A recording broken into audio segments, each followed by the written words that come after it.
Pessoal, se preparem, porque esse mês de fevereiro começou com uma reviravolta histórica. Eu vou atualizar vocês aqui agora.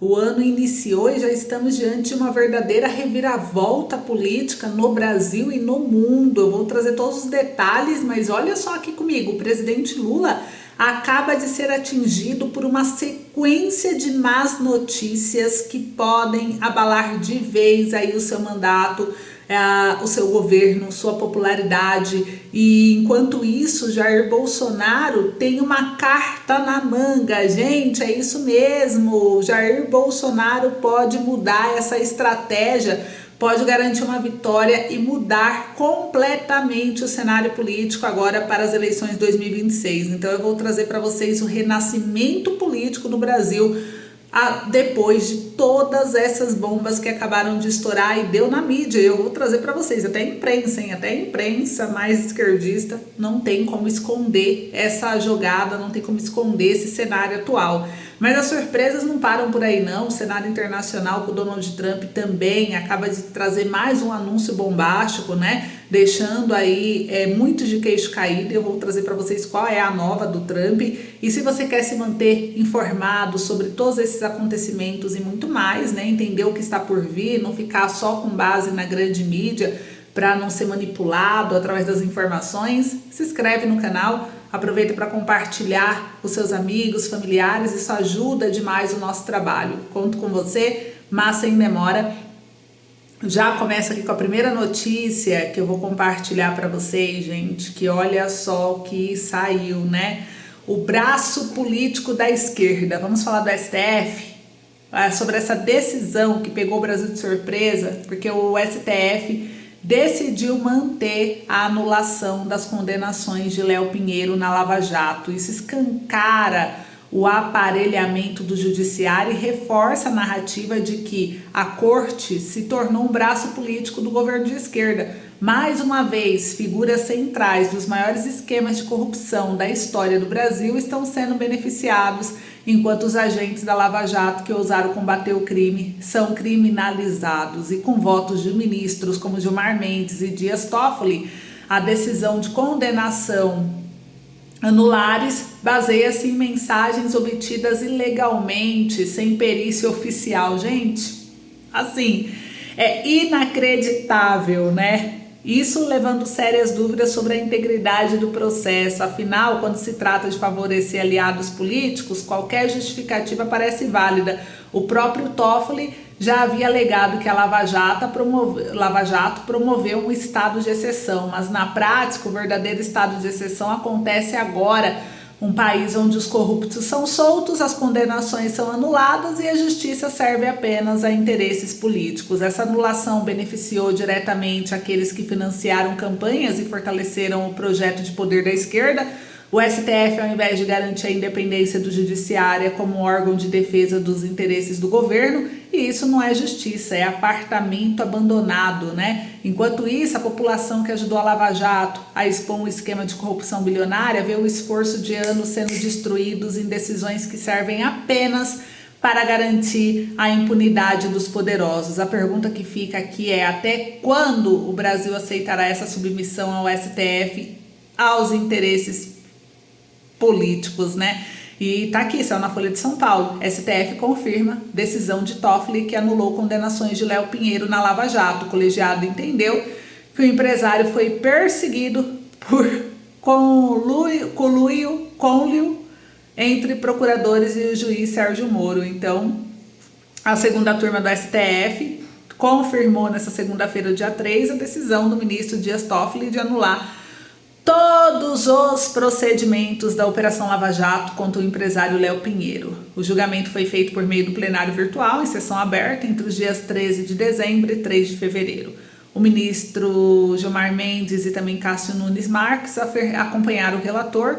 Luiz Edson Fachin e André Mendonça divergiram da posição e ficaram vencidos. Então, o relator baseou a decisão nas mensagens de operação, que mostra o suposto conluio entre os procuradores da Operação Lava Jato e o ex-titular da 13ª Vara Federal de Curitiba, Sérgio Moro. Pois é, gente. Mas aí não para por aí as surpresas não. Olha só, enquanto o STF não surpreende mais ninguém com essas decisões, Bolsonaro tem um plano. Bolsonaro articula, sabe o quê? Com maioria no Congresso, eles estão articulando agora mudar a ficha limpa no Congresso para tentar driblar a inelegibilidade, gente. Então, os aliados do ex-presidente no Senado e na Câmara articulam a aprovação de um projeto de lei que reduz de 8 para 2 anos a punição. O texto tende a ter simpatia de outros partidos e acreditamos que venha a trazer uma reviravolta, que isso daqui, gente, que essa estratégia possa de fato mudar, né, trazer um renascimento político da direita aqui no Brasil. É uma estratégia em tanto, e eu vou mostrar para vocês o porquê que isso pode dar certo. Primeiro, que saiu aqui no G1, né, que em frente paralela ao projeto de anistia ao 8 de janeiro, a oposição também aposta nessa articulação para alterar a lei da ficha limpa, porque alterando a lei isso pode reduzir a inelegibilidade de 8 para 2 anos, e de autoria do deputado Bibo Nunes do PL do Rio Grande do Sul, a proposta diz que o prazo passa a contar a partir da eleição que ensejou a punição. Então isso abre caminho para que o Bolsonaro possa disputar a eleição de presidente de 2026. E a mudança de rota já começa a desesperar a esquerda, porque eles viram que estão perdendo mão do Congresso. Só para vocês verem, o projeto já traz assinatura de 73 deputados e a maioria do PL, mas também do MDB, Patriota, PP, PSD, Republicanos, Partido Novo, presidente da Câmara, Hugo Mota. Olha só, o principal, né? E aqui mostra, gente, que o Bolsonaro, ele celebrou a sinalização do Hugo Mota sobre a anistia do 8/1. Ele, inclusive, disse que é uma boa notícia. Então, para vocês verem como as coisas estão mudando dentro desse cenário político e que tem muita coisa acontecendo e o ano está apenas no início, né? Em entrevista ao jornal Metrópolis, o ex-presidente Jair Bolsonaro diz que apoiou o Hugo Mota, celebrou porta aberta para o PL da anistia, né? E foi eleito como presidente da Câmara com o apoio dos dois grupos que polarizam a política brasileira, o lulismo e o bolsonarismo. O deputado federal Hugo Mota não fechou a porta para a tramitação do projeto que anistia envolvidos nos atos do dia 8 de janeiro de 2023 em Brasília. A sinalização de Mota está sendo celebrada pelo ex-presidente Jair Bolsonaro, que reforçou em entrevista a esperança de aprovar o projeto. E segundo ele, gente, a aprovação não traz ganhos próprios. Não é a minha anistia, afinal de contas, não estou condenado em absolutamente nada, disse Bolsonaro. É para dezenas de pessoas condenadas a penas absurdas e uma anistia humanitária, assinalou aí o Bolsonaro, ex-chefe do Planalto. Então, vocês viram aí, o Hugo Mota já sinalizou apoio a esse projeto. E mais, o Hugo Mota se posicionou, saiu aqui no Brasil 247. Olha só, pior bomba para a esquerda e por que o Lula tá tão desesperado. Hugo Mota se posicionou contra a agenda de Lula na economia e do STF nas redes sociais. Entenderam? Então ele sinalizou dar perdão sim, favorecer sim o projeto de lei da anistia aos manifestantes do dia 8 de janeiro de 2023 e ainda o novo presidente da Câmara disse que não pode garantir a aprovação de tudo que o governo enviar à casa. Então ele já deu meio que um recado, né? E a esquerda não teve jeito, gente. Eles sabiam que se não apoiasse o Hugo Mota, eles iam se dar mal, porque já tinha maioria. A esquerda tá indo só de mal a pior. E o novo presidente da Câmara, então ele se posicionou em oposição à agenda do governo do presidente Lula, que consiste, inclusive, em aumentar a arrecadação via tributação dos mais ricos, enquanto alivia o imposto de renda para a população que ganha até R$5.000 por mês. Como é um benefício meio eleitoreiro, né? O governo quer ir atrás das pessoas de classe média, então ele está tentando aumentar a isenção do imposto de renda, ele está tentando atrair um novo público, né, para a eleição 2026, isso está muito perceptível. E além disso, o Mota defendeu que o STF também não discuta a regulamentação das redes sociais, afirmando que o debate deve ocorrer no Congresso, que não cabe ao STF. Então, segundo ele, a Câmara ajudou o governo sob a gestão na Câmara do Arthur Lira, no sentido de aumentar a arrecadação federal. No entanto, o novo presidente da casa acredita na agenda da responsabilidade fiscal como prioridade para esse ano. Então, isso já mostra aí que o Lula não pode ter algumas dificuldades dentro desse relacionamento e compensação para a direita. Isso pode melhorar. E para o governo Lula, a gente está indo tudo tão ruim que o pedido de impeachment do Lula já tem mais de 130 assinaturas. Então a maioria dos signatários são deputados do PL, né? Mas também há membros de partidos da base do governo federal. Então chegou a 130 na segunda-feira, hein? O número de deputados que assinaram o pedido de impeachment do presidente Luiz Inácio Lula da Silva. Os parlamentares de oposição, liderados por Rodolfo Nogueira, acusam o petista de ter praticado uma pedalada fiscal na reserva de verbas do programa Pé de Meia. Os recursos na casa de 6 bilhões de reais foram bloqueados por ordem do Tribunal de Contas da União, veredito que o governo busca reverter. Na lista, há vários parlamentares de partidos que integram a base do governo federal, como União Brasil, PSD, PP, MDB, Republicanos.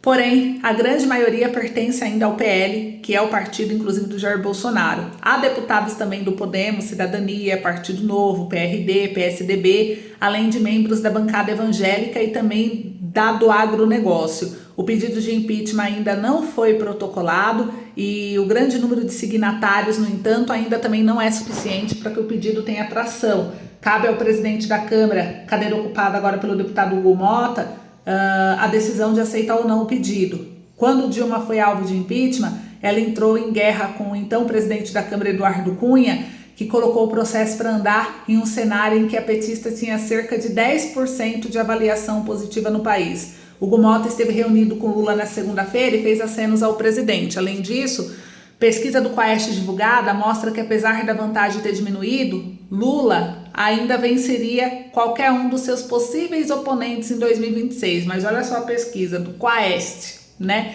Tanto que, se fosse realmente verdade, o governo Lula não iria colocar sigilo nas pesquisas atuais. Então não faz muito sentido, né?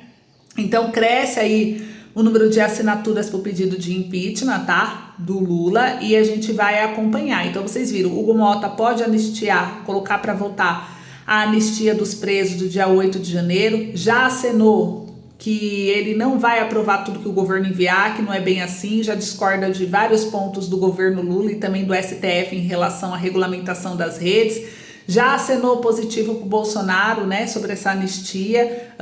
Tem a possibilidade agora da mudança da lei ficha limpa de 8 para 2 anos, que pode tornar Bolsonaro elegível. E vocês viram o impeachment do Lula caminhando aí, né? E aí, gente, a polêmica não para só no nível nacional. Internacionalmente, também tem uma polêmica grande. O Trump diz que vai assumir Gaza e que palestinos devem ir para outros países. Gente, é isso mesmo. Como vocês estão vendo aí, o Trump disse que a ocupação americana poderia ser a longo prazo. Ele disse, abre aspas, eu vejo uma posição de propriedade de longo prazo, fecha aspas, respondeu a um jornalista. Abre aspas novamente, todos com quem conversei adoram a ideia dos Estados Unidos possuir aquele pedaço de terra, fecha aspas, completou. E o republicano afirmou que os Estados Unidos vão reconstruir a região, palco do conflito entre Israel e Hamas, e faremos um grande trabalho nela. Vamos assumir e desmantelar todas as bombas perigosas, não detonadas e outras armas do local, prometeu. E o presidente dos Estados Unidos ainda disse que outros países poderiam receber os palestinos que estão na faixa de Gaza. Abre aspas, ela tem sido símbolo de morte e destruição por décadas, tão ruim para a população que vive ali. Muita falta de sorte naquele lugar. Não deveria ocorrer um processo de reconstrução pelas mesmas pessoas que estão lá. Em vez disso, deveriam ir para outros países com interesse em questões humanitárias, fecha aspas, afirmou.